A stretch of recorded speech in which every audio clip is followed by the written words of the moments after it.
کریم حیدر صاحب ہی کا سوال ہے کہ یہ کتاب 1000 تمہاری 10 ہماری، اس میں یہ موجود ہے کہ لکھا ہوا ہے کہ گو کہ اصلی قرآن غیبت میں ہے جو ترتیب سے ہے، وہ امام مہدی علیہ السلام کے پاس ہے، یہ اصلی قرآن نہیں ہے، حالانکہ اللہ پاک نے خود قرآن کی حفاظت کا ذمہ لیا ہے اسے، تو کیا ایسا ہمارا عقیدہ ہے؟ جی نہیں، ہمارا عقیدہ یہ ہے کہ جو قرآن اس وقت قرآن ہے وہ اصلی قرآن ہے، لیکن جو امام زمانہ علیہ السلام کے پاس قرآن ہے اس میں امام علی علیہ السلام نے جو قرآن کے نیچے نوٹس لکھے تھے جس میں شان نزول لکھا تھا کہ یہ آیت قرآن کس مناسبت سے اتری ہے، وہ نوٹس کو امام زمانہ کے پاس رکھ دیا گیا، کیونکہ اس وقت کے زمانے کے حکومت وقت خلیفہ وقت نے اس شان نزول اور نوٹس کو قبول نہیں کیا تھا، تو امام علیہ السلام نے کہا تھا یہ اب میرا بیٹا امام قائم آ کر کے اس کو ظاہر کرے گا۔ قرآن قرآن ہے، قرآن میں کوئی کمی بیشی نہیں ہے، جو قرآن اس وقت موجود ہے وہ اصلی قرآن ہے، فقط وہ نوٹس جو ہے وہ امام زمانہ علیہ السلام کے پاس موجود ہے، جو امام علیہ السلام آ کر کے شان نزول ظاہر کریں گے کہ یہ آیت کس مناسبت سے اتری ہے۔ صلی اللہ علیہ وآلہ۔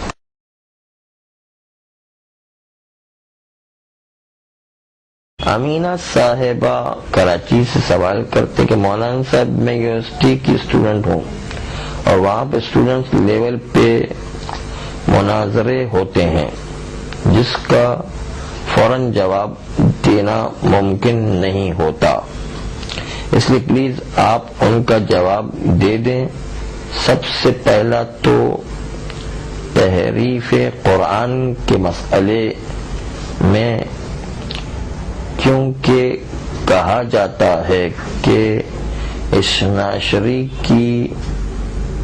مطابق کتابوں میں اس کا ذکر ہے، اور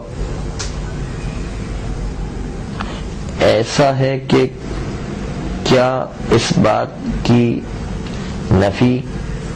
کر رہا ہے کہ قرآن کی حفاظت خود اللہ فرماتا ہے؟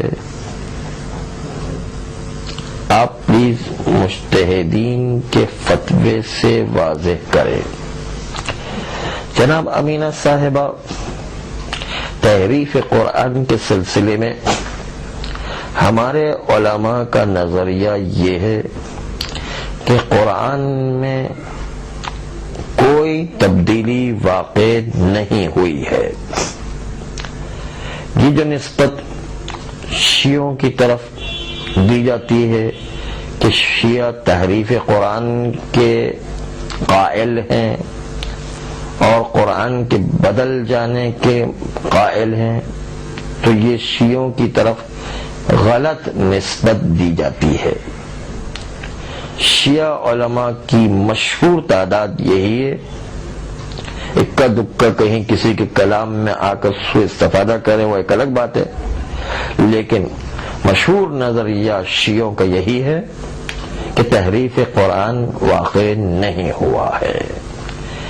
جب ہم اس کے قائل ہی نہیں ہیں